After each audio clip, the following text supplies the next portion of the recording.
প্রতিদিন রান্নাবান্না করতে আসলে আসলেই খুব বেশি টেনশন হয়, কি রান্না করব এটা করে। আজকে হচ্ছে ফ্রিজে দেখি অল্প একটুখানি কলিজা ছিল, গরুর মাংসর সাথে অল্প একটুখানি কলিজার নিয়ে এসেছিল, তো এটা আমি ভালো করে কেটে ধুয়ে নিয়েছি। আর আজকে আমি এই কলিজাটাই ভুনা করব। খুব ঝটপট রান্নাবান্না করার চিন্তা ভাবনা করি এখন। আসলে এখন চিন্তাও করি না রান্না মজা হবে কি খারাপ হবে, কারণ ছোট বাচ্চা নিয়ে রান্নাবান্না করাটাই খুব বেশি কষ্ট হয়ে যায়। এখন মনে হয় কোনো রকম রান্নাটা করে খেতে পারলেই হলো। কলিজা যেহেতু আলাদা করে সেদ্ধ করে নিতে হয়, কলিজা থেকে একটা অনেক বেশি ময়লা বের হয়, এই জন্য আমি এভাবে আলাদা সেদ্ধ করে নিলাম। এর মধ্যে ফ্রিজে এসে দেখি অনেকগুলো ভেন্ডি নিয়ে এসে রেখেছে, তো ভেন্ডিগুলো কিন্তু নষ্ট হয়ে যাবে। তো ভাবলাম ভেন্ডিগুলো একটু কষ্ট করে কেটে ভেন্ডিগুলো ভাজি করে ফেলি। আর অল্প একটুখানি মাংস দিব, মাত্র কয়েক টুকরার মতো মাংস আমি কলিজার সাথে দিব, কারণ কলিজা একেবারে খালি ভালো লাগে না, একটু মাংস দিলে ভালো লাগে।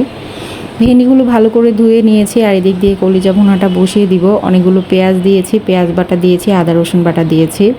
আর এদিক দিয়ে হচ্ছে আমি মাংস এবং কলিজাগুলোকে ভালো করে ধুয়ে নিচ্ছি। দেখতেই পাচ্ছেন কলিজাগুলো আমি ভালো করে ধুয়ে একদম সাদা হয়ে গেছে।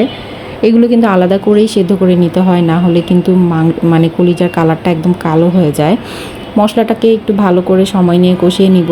আর কলিজার মশলার পরিমাণটা একটু বেশি দিতে হয়। আমি এখানে পেঁয়াজের পরিমাণটা বেশি দিয়েছি, কারণ আমার কাছে তরকারির ঝোলের পরিমাণটা একটু গাঢ় হলে ভালো লাগে। তো মশলাটাকে আগে কষিয়ে টষিয়ে তারপরে হচ্ছে কলিজাটা দিব। এদিকে হচ্ছে জিরার গুঁড়া দিয়ে দিলাম, হলুদের গুঁড়া, মরিচের গুঁড়া, এগুলো সব কিছু একসাথে দিয়ে আমি মশলাটাকে কষিয়ে নিব।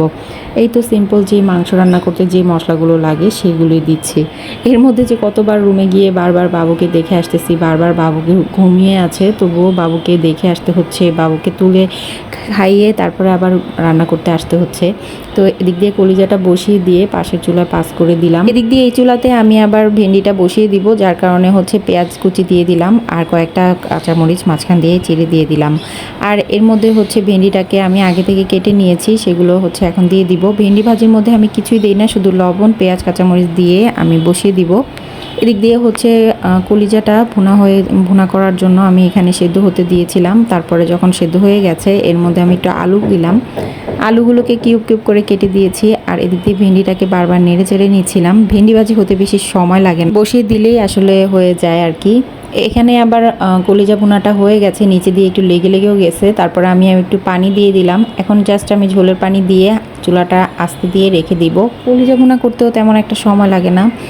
ভেন্ডিটা একদম হয়ে গেছে সেদ্ধ, এই কারণে আমি এখন নামানোর আগ মুহূর্তে একটু হলুদের গুঁড়ো দিয়ে দিব। হলুদটা দিলে আমি একদম শেষের দিকে দিই, এতে করে দেখা যায় ভেন্ডিটা ভালো মতো সেদ্ধ হয়। প্রথম দিক দিয়ে দিলে কিন্তু ভেন্ডিটা সেদ্ধ হতে চায় না আর কি। যাই হোক, ভেন্ডি ভাজিও হয়ে গেছে, এদিক দিয়ে হচ্ছে কলিজা ভুনাটাও হয়ে গেছে, সব কিছু মিলিয়ে আর রান্নাটাও খুব ভালো হয়েছিল। আজকে বিদায় নিচ্ছি এখানেই।